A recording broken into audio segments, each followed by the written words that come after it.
My name is Amoni Pinello. I am a Skirmish FC in Brave Collective. This is my account of the battle that took place in N3 TAC JBX.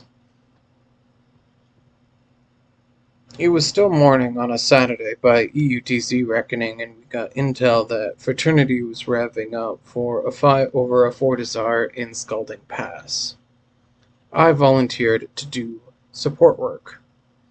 As it turns out, this is a terrible time for Brave and Goons to form, but form we did. The battle was tedious, as we were at full or near full tie-dye the entire goddamn time. From my vantage point, Imperium was lining up targets and knocking them down. Fraternity made a huge mistake here because as the battle raged on, more and more people from Imperium and its allies became available to log on and got into the fight. Had Fraternity wanted to win this objective and push us off, they would have needed to defeat Imperium and its allies within the first hour of fighting. Instead, Fraternity was losing to attrition. We killed large portions of their logi, and there wasn't much they could do after that. It's also worth calling attention to the fact that Imperium and its allies committed caps, including at least 40 super carriers, 50 carriers, and 20 dreads.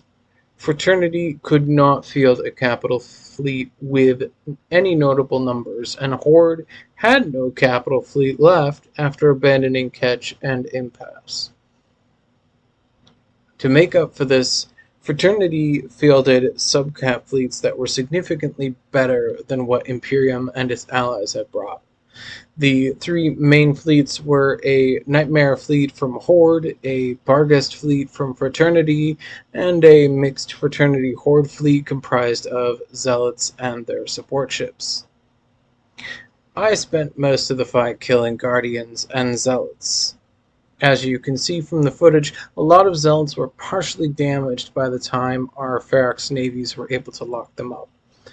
I suspect this is due to bombing runs that Horde and Fraternity utilized to try and whittle down their enemies. The problem is that Horde and Fraternity are shit at bombing runs. While they may be able to take out a few ships, the overall efficacy of their bombers was minimal in comparison to the potential damage they could do with said bombers. At most, it's a nuisance as people panic broadcast for reps because they were watching something on a streaming app and suddenly heard the shield alarm. I'm sure there's more I could say about this battle, but frankly I think it was a mistake for Horde and Fraternity to try to defend this fort.